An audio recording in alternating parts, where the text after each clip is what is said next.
Siapa nih? Beliau adalah insinyur ya, insinyur pertanian ya.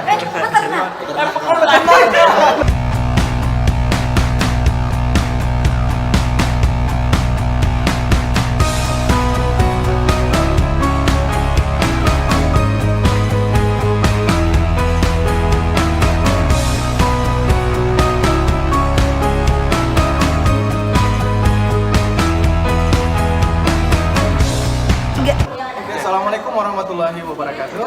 Salam warahmatullahi Kembali lagi bersama kami dosen-dosen ya, dosen-dosen baru ya, wajah-wajah baru di lingkungan Unsulbar, peserta lasar ya.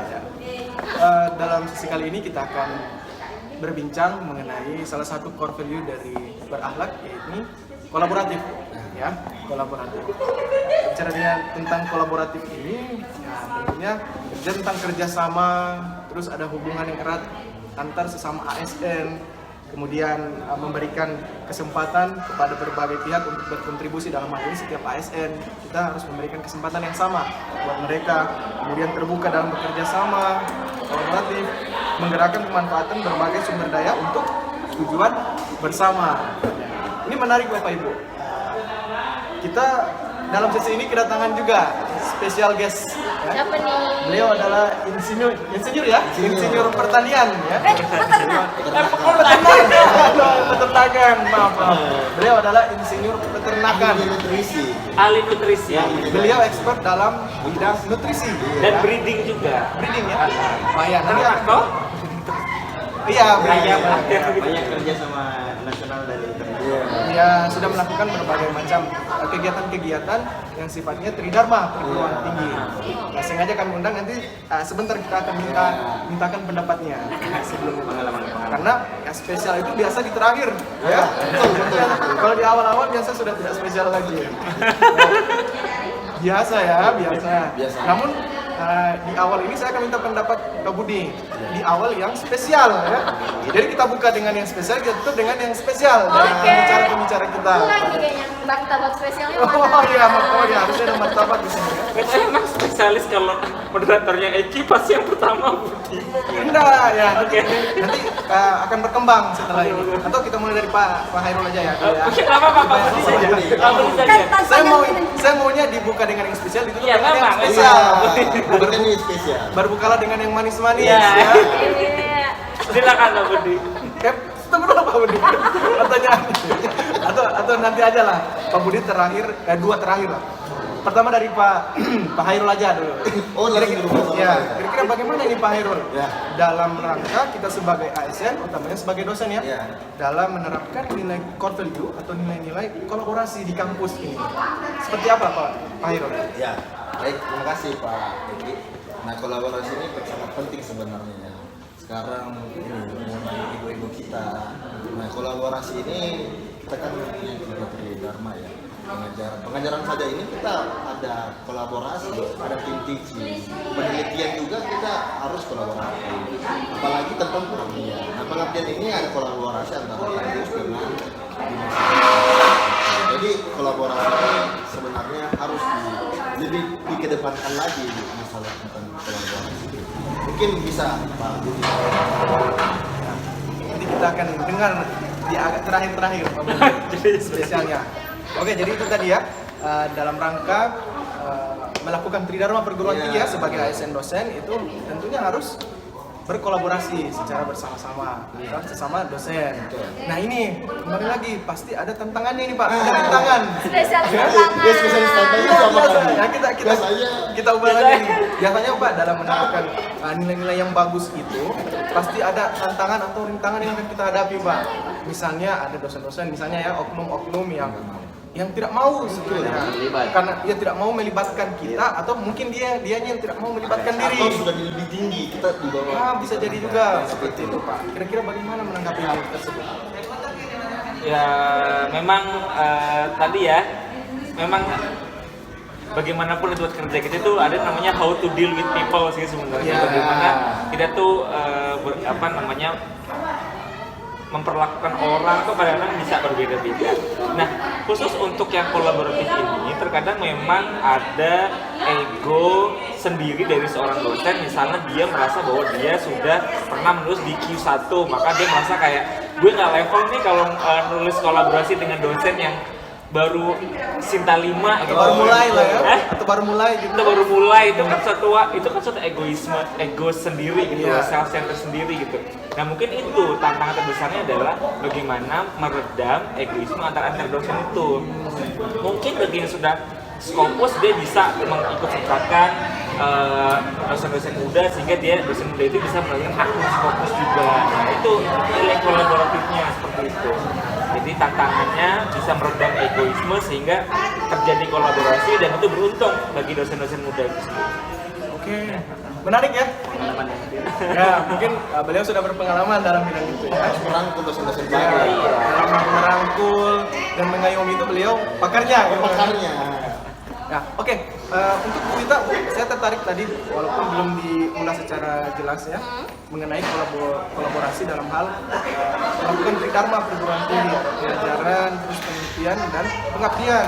Nah, utamanya dalam pengabdian Bu, kan memang kalau dalam pengabdian itu kita harus memang menggandeng dosen-dosen yang lain juga. Ya. Nah, kira-kira bagaimana menurut Ibu dalam rangka menciptakan proses pengabdian kepada masyarakat yang di dalamnya ada nilai-nilai kolaboratif? Oke. Menarik ya, kalau kita bicara tentang kolaborasi ini sebenarnya nggak secara internal aja kita harus berkolaborasi ya, tapi kita harus juga berkolaborasi secara eksternal ya nggak sih, sama masyarakat, sama pemerintah desa, sama kabupaten.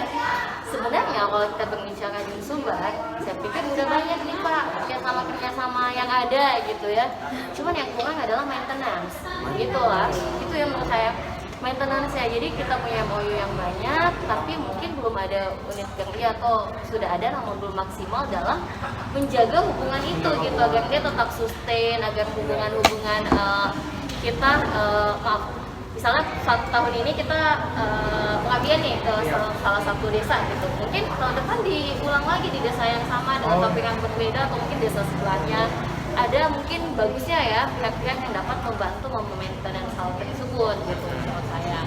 Nah di satu sisi lain kalau kita bicara tentang dosen gitu ya, sesama pihak dosen, sepertinya kita butuh ruang-ruang diskusi gitu loh. Saya pikir ya kita tuh jarang ketemu ya, dosen tuh jarang, soalnya pada di ruang kelas masing-masing kan ya. Saya selesai kuliah, Pak Budi wajar dan sebaliknya gitu, jadi nggak ada ruang terbuka. Jadi kapan kita bisa ngomongin diskusi kita gitu ya kan, emang harus ada ruang terbuka tuh atau kelompok-kelompok diskusi misalnya konsorsium keilmuan itu penting. Misalnya Pak Sami kan suka ekonomi politik, saya suka ekonomi politik, Pak Eki juga suka ekonomi politik, ya udah kita diskusi, kita membahas apa nih isu-isu update gitu tentang ekonomi politik. Ya udah kalau kita mau nulis ya udah yuk kita nulis tentang ekonomi politik. Tuh Pak Budi mau nulis filsafat Islam. Terus dia mau buka tentang apa ya, kelas-kelas gitu mungkin ya kan, apa ya, dia mau bikin moderasi moderasi study club ya. Lalu kita secara eksternal kan kita bisa ikut juga di kegiatan-kegiatannya beliau ya kan ya. Jadi secara internal eksternal semua kita harus maintain. Iya, menarik sekali ya ulasan dari Bu Wita, bahwa yang mana kolaborasi itu bukan hanya antar kita di internal instansi, tapi juga harus menjaga komunikasi atau hubungan dengan pihak-pihak eksternal. Misalnya kalau kita melakukan pengabdian dengan masyarakat, kemudian dengan pemerintah daerah ya. Dan harus terjadi itu tadi, ada sustainable-nya, harus berkelanjutan, tidak hanya berhenti sampai di situ. Nah, sebelum kita ke spesial guest ya, ini saya ke Pak Budi dulu nih. Pak Budi. Spesial juga ini. Iya, spesial juga. Istimewa ya. Ya, istimewa. Oh iya, beliau istimewa.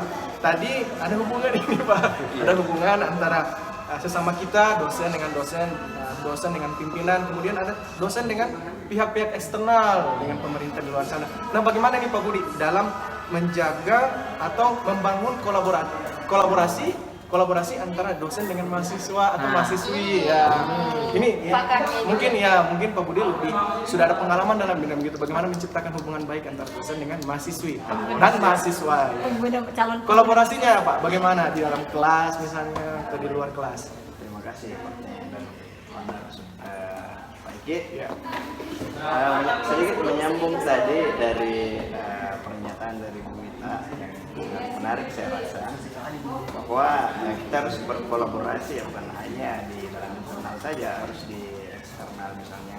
Bagaimana misalnya kita berkolaborasi dengan antar institusi dan lembaga misalnya, antar pemerintah daerah atau kementerian misalnya. Karena kita memang butuh kolaborasi ini, karena mengingat misalnya fasilitas yang ada di kampus atau ternyata masih kurang, kita bisa undang lembaga-lembaga misalnya CSR yang ada di luar sana. Kayak misalnya kampus ada unit kerja kemarin atau kampus kemarin bekerja sama dengan PLN, dibangunkan taman baca misalnya oleh PLN. Nanti di situ ada Lampu-lampu terang. lambang logo PLN, Logonya. sebuah Kira dikasih institusi kan. lampu, ya. Jadi itu sebagai salah satu ininya juga perusahaan sebagai bentuk sumbangsinya CSR. CSR. Jadi ya kita harus lebih memperbanyak kerjasama seperti itu misalnya. Dengan mahasiswa. Kalau misalnya dengan mahasiswa ya kita harus menjaga hubungan baik. Jadi kedepannya itu ya tidak ada lagi misalnya biar kayak dulu kan antara mahasiswa dan dosen itu kayaknya terlalu jauh jaraknya. Sepakat. Apalagi seperti kita kan sebagai milenial. Iya. Generasi milenial ya. Masih muda ya. Ya kita harus membangun silaturahmi yang lebih bagus lagi dan tidak ada sekat yang begitu jauh. Jadi mahasiswa tidak segan lagi misalnya ingin berdiskusi dengan dosennya. Dia bisa seperti teman untuk berdiskusi dan seterusnya. Mahasiswa itu kawan ya, bukan lawan. Iya. Iya. Betul sekali. Apalagi kalau dari kayak misalnya Pak Erul kan itu sebagai role model, saya rasa bagaimana beliau bisa menjadi, sebenarnya beliau punya bakat sebagai wanita mahasiswa. Paling satu kayaknya kalau Karena sangat dekat dengan mahasiswa Iya, gitu. karena dia apanya komunikasinya dengan mahasiswa itu sangat bagus. Iya. Banyak yang mengidolakan ya Pak. Intim ya. Sangat mendalam. idola mahasiswa ya. Idola mahasiswa. Idola ya. Baik, jadi itu tadi ya. Ya. Menarik dari Pak Budi bahwa ya, kita harus dekat dengan mahasiswa ya. Hubungannya kalau bisa jangan terlalu jauh gitu ya, supaya mahasiswa lebih gampang atau lebih mudah dalam hal berkomunikasi dengan kita. Ya, tapi ya di sisi lain juga itu pasti akan terjadi kontra juga itu Pak. Biasanya kalau saking mahasiswa sudah dekat dengan kita, sudah tidak ada lagi Batasan. etikanya, batasan. Kalau sudah tidak ada batasan, etikanya berkurang, kesopanan santunannya akan berkurang juga. Dianggap jadi teman. Ya, mungkin kita harus ada Ya, batasan. makanya harus kita harus bangun juga ini rambu-rambu yang jelas. Oh, bangun rambut-rambut ya. Bangun rambu-rambu yang jelas ya. Ada batasan-batasan. Ada batasan juga Pak ya. Ya. Seperti itu sudah Pak. Seperti itu. Jadi intinya tetap kita berkolaborasi dengan baik. Iya. Tentu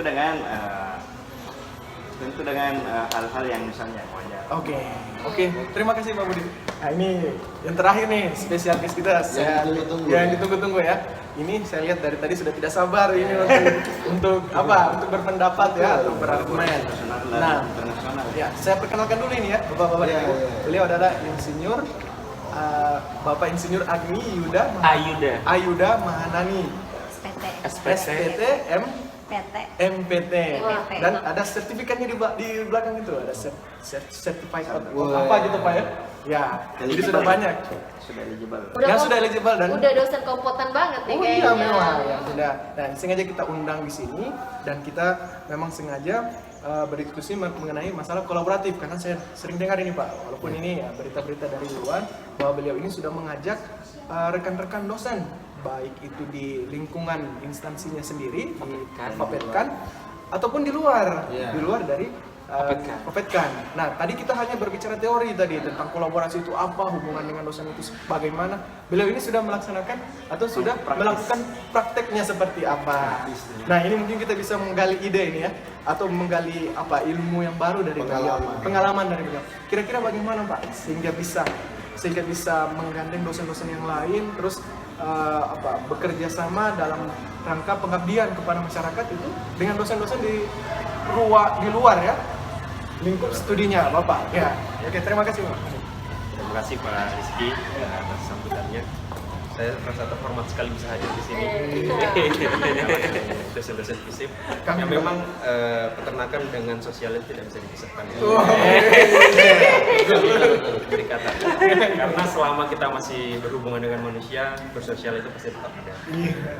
Kemudian kalau kenapa kita tadi bisa berkontribusi atau berkolaborasi dengan dosen-dosen lain, memang ada beberapa aspek ketika kita melakukan pengabdian itu, terkadang materi yang kita bawakan itu bisa aja menyebar, ya bisa dipertanyakan lebih luas. Misalnya contoh, saya membuat soal penyakit atau nutrisi tentang unggas.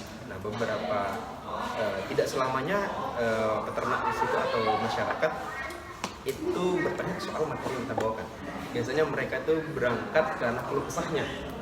Nah, makanya selama kita berangkat, kami dari dosen-dosen yang peternakan dan makanan memang menyiapkan beberapa dosen yang ahli atau spesialis di bidang tertentu yang berkaitan kemungkinan pada daerah tersebut. Misalnya kita mau sosialisasi di daerah yang pesisir, kita ajak dosen-dosen yang punya pengetahuan daerah pesisir.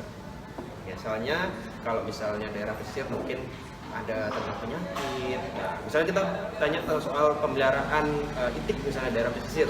Nah, kita sudah panjang lebar, ada satu peternak pasti bertanya di luar dari topik. Kita yang notabene spesialis di bidang tertentu, memang kadang tahu tapi tidak bisa memberikan informasi yang puas untuk memuaskan keingintahuan dari. Makanya kita mengundang beberapa teman rekan sebagai informan nantinya kita bisa membantu. Jadi selain kita juga dapat membantu masyarakat menyelesaikan masalah pribadinya, kita juga dapat mengembangkan suatu topik atau suatu inovasi yang ada di masyarakat nanti. Nah, memang kalau untuk berkolaborasi itu tidak hanya dari teman rekan, bisa juga kepada masyarakat karena kita juga pelayan masyarakat. Kita juga bisa melakukan kolaborasi kepada pemerintah ataupun juga perusahaan. Ya, saya rasa untuk berkolaborasi itu luas ya. Jadi untuk bagaimana triknya agar bisa akur ataupun bisa terlaksana itu memang kita lihat dulu daerah atau materi yang kita mau bawakan itu bagaimana. Misalnya daerah pesisir tadi kita siapkan orang-orang yang memang punya background atau keilmuan yang bisa menyelesaikan masalah pada daerah. Cukup Pak? Cukup. Oke, sangat menarik ya Pak ya. Ini kami rasa ini Pak kita bisa berdiskusi panjang lebar sebenarnya ya, tapi karena waktu ya, waktunya yang membatasi kita. Tapi untuk kesimpulan dari Pak Amit tadi, beliau melakukan kolaborasi dengan dosen-dosen, kemudian melakukan turun ke lapangan, melakukan apa tadi? Kunjungan lapangan, pengabdian lah ya terhadap masyarakat itu berangkat dari keluh kesah masyarakat. Jadi beliau ini mencoba menjadikan dosen itu ya kita sebagai dosen always listening and always understanding ya, selalu mendengar dan selalu mengerti. Masih ingat aja ya? Jangan sampai agen Bapak ini. Promosi. Mantan. Kolaboratif. Jadi Bapak mau jadi anggota? Nanti ujung-ujungnya saya tawar ke Pak Budi. Jadi kurang lebih seperti itu, dosen itu harus selalu mendengar keluh kesah dari masyarakat dan selalu mengerti dan memberikan solusi. Itu bagus sekali. Nanti kapan-kapan kita diajak Pak ya untuk kolaborasi bareng untuk pengabdian bersama. Itu tadi kita pengen lama-lama ya dalam sesi kali ini, tapi waktu yang membatasi kita semua. Mungkin kita akan ketemu di lain kesempatan. Assalamualaikum warahmatullahi wabarakatuh. Waalaikumsalam warahmatullahi wabarakatuh.